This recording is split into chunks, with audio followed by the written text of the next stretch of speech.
Now, a Clare Fianna Fáil councillor and oil supplier is calling on the government to look after our own people here at home for a change amid the ongoing global fuel crisis. Thousands of drivers participated in slow-moving convoys on major routes across the country yesterday to protest against surging petrol, diesel and home heating oil prices. The mass demonstration began shortly before 8 a.m. on Tuesday, and congestion continued into the evening, with the M18, N18 and key arteries of Ennis seeing the worst of the delays in Clare. And as we've seen, protests continuing today, and looks like they continue tomorrow and longer until they get what they're looking for. And Sixmilebridge Councillor Alan O'Callaghan believes it's high time supports were rolled out to assist regular people affected by mounting costs. My first of all was to make people aware that this was happening this morning. It was anyone that was on social media or anyone that was tuned into the radio or tuned into national television were told that this was going to happen this morning for 7 o'clock. And it did go ahead here.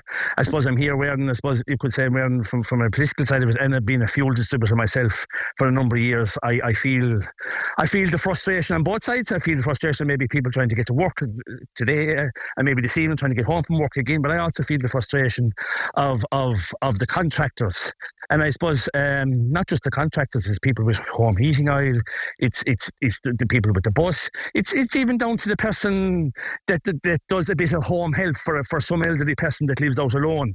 The cost of them being able to do business is spiraling out of control, and there's definitely measures that needs to be called on board here, and I'm hoping that the government we'll sit down during the week, whatever few of them, through whatever system that they have. They need to be called in and have a look and see and come up with some kind of calculated measure to deal with this once and for all, and probably maybe even backdate it, because it's huge costs nowadays for the people to get work done. The year's been bad so far. There's been contracting work has been slow. There's no story out yet.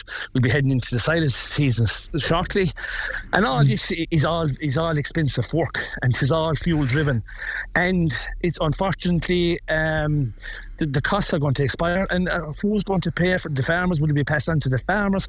You see yourself in your own car. The expense has just gone out to the roof, and something the diesel needs to be capped once and for all. And before we get into the measures that should be considered, Alan, was this the right way to go about it? Obviously, as we mentioned there at the outset, the roads in County Clare, the M18, the N18, even around Ennis, the N85 bypass out towards the Hinch Road, routes that weren't even part of the official protest were completely blocked off by trucks, by lorries, by tractors. Huge inconvenience caused to people going about their daily business, trying to get to or from work, trying to collect kids from daycare, this type of thing. Was this the right approach?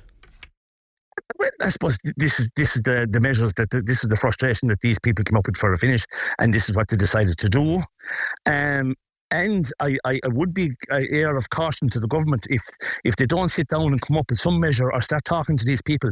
There could be one this day week, and then you have kids going back to school. There's no kids at school at the minute. There's no secondary school. There's no buses bringing kids and to and from school and all that kind of thing. They're all off school this week, and something needs to be addressed here. They need to come up and sit down and actually take this seriously for a change and say, okay, what measures do we need to put in place here? And you've mentioned the government a couple of times there, Alan. It's not lost on us, and it won't be lost on our listeners, that you're a member of a government party. Are you disappointed in how the government has responded to this crisis so far? I am. I am a small bit disappointed on the way, like, they did step in originally and deal with the Road Haulers Association, and fair play to them, they got a deal done. Unfortunately, I know I will say, coming from a government side, I do see where they're at the minute with the rising costs every day. We had a meeting here on Thursday evening. I met with a group of contractors, and there's TDs and stuff here and that night the fuel got 17 cents. It went up 17 cents, and that hasn't been passed on to the pumps yet. Mm-hmm. That increased. There was no trading on Friday because it was Good Friday, and there was no trading on Monday, which is a bank holiday Monday. When I started this, and I'm an oil distributor, I don't know, nearly 20 years now. When I started first, you got your price of a Wednesday and you got your price of a Friday. So your price of a Friday, that was you were going to pay no more until the following Wednesday again. Mm-hmm. Now it's nearly hour by hour. Mm-hmm. It's day trading every day. It's on the stock market. It's day trading every day. But as at the minute, it's nearly hour by hour. So that's the way that this fuel has gone at the minute. Mm-hmm. And jumps have 17 cents, and that hasn't been passed on. I was just looking at the forecast the Tuesday evening here, while I'm here at the plaza, and it's showing no decrease, none whatsoever. Mm-hmm. So that's 17 cents plus the VAT. That's all ex-VAT now. That has all to be included, yes. And just talking I was just talking to some of the bus guys here today, they can't get the VAT back off the fuel.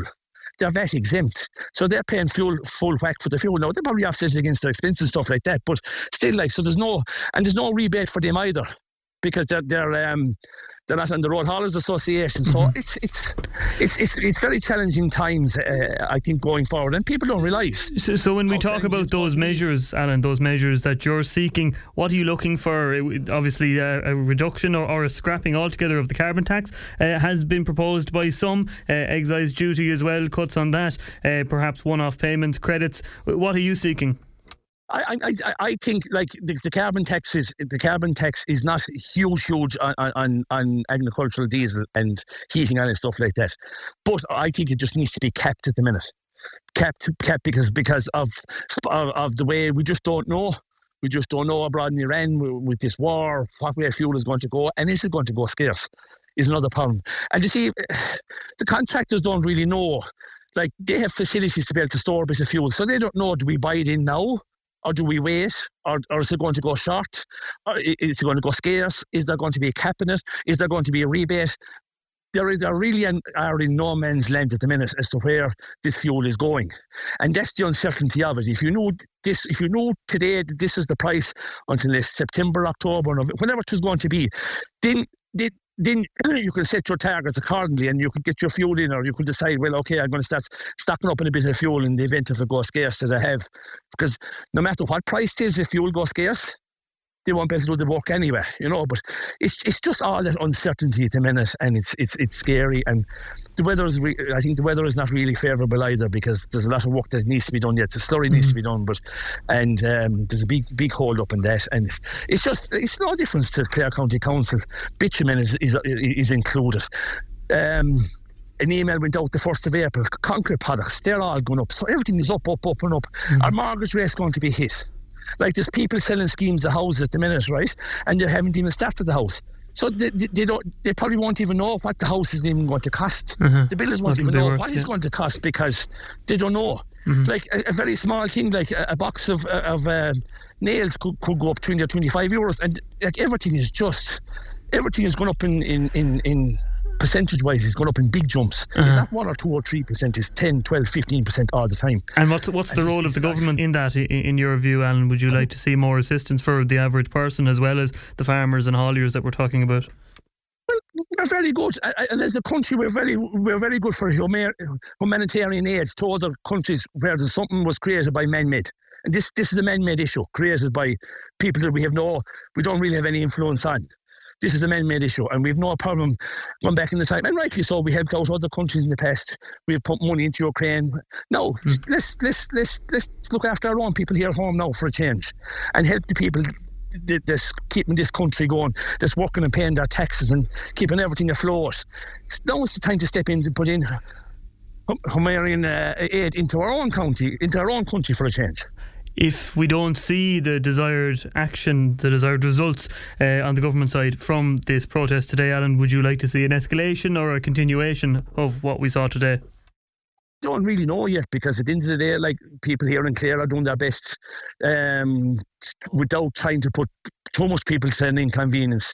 They did try and look after people as best they can. There was lads there with motorbikes, and they were escorting people out. They were, if they needed to get here or there or whatever. But when we start blocking up Dublin City and Cork City and the bigger cities and stuff like that, when they start get disjointed and stuff like that, and I think if there's some bit of action done by the end of the week, or something on the table, this could happen Monday or Tuesday next week, and you're going to have 50 or 60,000 more people on the road of a morning, with kids going to school and going to secondary school and stuff like that, and then it's really going to hit the fan, That was the Sixmilebridge Fianna Fáil councillor Alan O'Callaghan speaking there with Clare FM's Sean Lyons.